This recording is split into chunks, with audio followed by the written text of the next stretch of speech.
Өзге де жаңалықтар. Қазақстан полициясының 25 жылдық мерейтойына орай Өскемен қалалық жергілікті полиция қызметі жол қауіпсіздігін сақтауға бағытталған шара өткізді.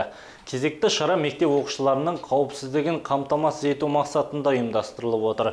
Жергілікті полиция қызметі мамандары оқушылармен бірлесе арнайы ескертпе парақшаларын көлік тізгіндеген азаматтарға таратты.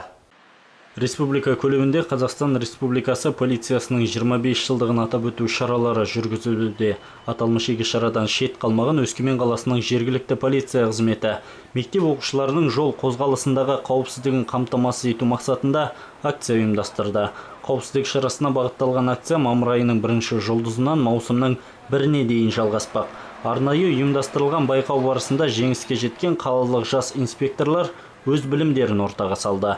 В данной акции были привлечены наши победители. Аталған акцияға мектеп оқушыларын қатыстырып отырмыз. Жергілікті полиция қызметі оқушылармен бірге жаяу жүргіншілер мен жүргізушілерге қауіпсіздік ережелері турасында ақпарат беретін парақшаларды таратты. Шараның мақсаты жол көлік оқиғаларының алдын алуға ғана емес, сонымен қатар оқушылардың да қауіпсіздігін қамтамасыз ету.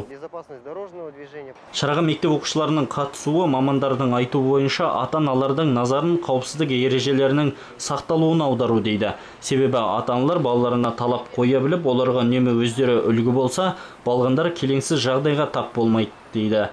Сонымен қатар жас балғындардың өздері де қатарластарын жол ережесін сақтауға шақырды.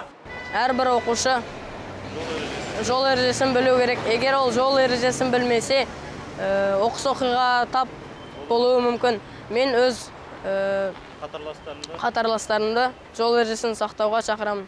Өскемен қалалық жергілікті полиция қызметі мамандары көлік тізгіндеген әрбір жүргізушіні жол ережесін сақтауға, ал ата-аналар қауымын өз балаларының қауіпсіздігіне келгенде бей-жай қарамауға шақырды. Қуаныш Амантайұлы, Руслан Тақсанов, жаңалықтар.